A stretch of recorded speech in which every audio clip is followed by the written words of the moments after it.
Welcome to Chaitra Vlogs. Please subscribe the channel, like, share and comment. Hi, ಇವತ್ತು ತುಂಬ ಈಸಿಯಾಗಿ ಸಿಂಪಲ್ಲಾಗಿ chicken biryani ಹೇಗೆ ಮಾಡೋದು ನೋಡೋಣ ಬನ್ನಿ. ಕುಕ್ಕರಿಗೆ 1/4 ಕಪ್ ಎಣ್ಣೆ, ತೆಳ್ಳಗೆ ಹಚ್ಚಿಟ್ಕೊಂಡಿರೋ ಈರುಳ್ಳಿ, ಸಣ್ಣಗೆ ಹಚ್ಚಿಟ್ಕೊಂಡಿರೋ ಪುದೀನ ಇದೆಲ್ಲ ಹಾಕ್ಬಿಟ್ಟು ಚೆನ್ನಾಗಿ ಫ್ರೈ ಮಾಡೋಣ. ಫ್ರೈ ಮಾಡ್ಕೊಂಡಾದ್ಮೇಲೆ ಕಸ್ತೂರಿ ಮೇಥಿ ಸ್ವಲ್ಪ ಹಾಕ್ಬಿಟ್ಟು ಫ್ರೈ ಮಾಡ್ಕೊಳ್ಳೋಣ. ನೆಕ್ಸ್ಟು ಶುಂಠಿ, ಹಸಿಮೆಣ್ಸಿನ್ಕಾಯಿ, ಬೆಳ್ಳುಳ್ಳಿ ಇಷ್ಟು ಪೇಸ್ಟ್ ಮಾಡ್ಕೊಂಡಿರೋದು ಹಾಕ್ಕೊಳ್ಳೋಣ.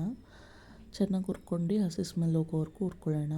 ಸಣ್ಣಗೆ ಹಚ್ಚಿಟ್ಕೊಂಡಿರೋ ಟೊಮೊಟೊ ಮತ್ತು ಕೊತ್ತಂಬರಿ ಸೊಪ್ಪು ಹಾಕ್ಕೊಂಡು ಹುರ್ಕೊಂಡು ನೆಕ್ಸ್ಟು ತೊಳೆದಿಟ್ಕೊಂಡಿರೋ ಚಿಕನ್ ಹಾಕ್ಕೊಳ್ಳೋಣ.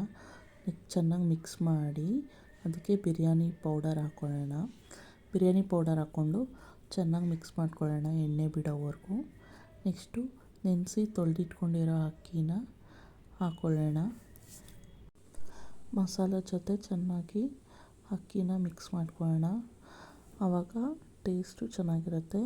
ಎಷ್ಟು ಬೇಕೋ ಅಷ್ಟು ನೀರು ಹಾಕ್ಕೊಂಡು ರುಚಿಗೆ ತಕ್ಕಷ್ಟು ಉಪ್ಪು ಹಾಕ್ಕೊಂಡು ಒಂದು ವಿಷಲ್ ಹಾಕ್ಸ್ಕೊಳ್ಳೋಣ. ವಿಷಲ್ ಹಾಕ್ಸ್ಕೊಂಡ್ಮೇಲೆ ಸಿಂಪಲ್ಲಾಗಿ ಈಸಿಯಾಗಿ ಬೇಗ ಮಾಡ್ಕೊಳ್ಬೋದು. ಬಿರಿಯಾನಿ ರೆಡಿಯಾಗಿದೆ. ಟ್ರೈ ಮಾಡಿ, ತುಂಬ ಚೆನ್ನಾಗಿರುತ್ತೆ. Thank you for watching.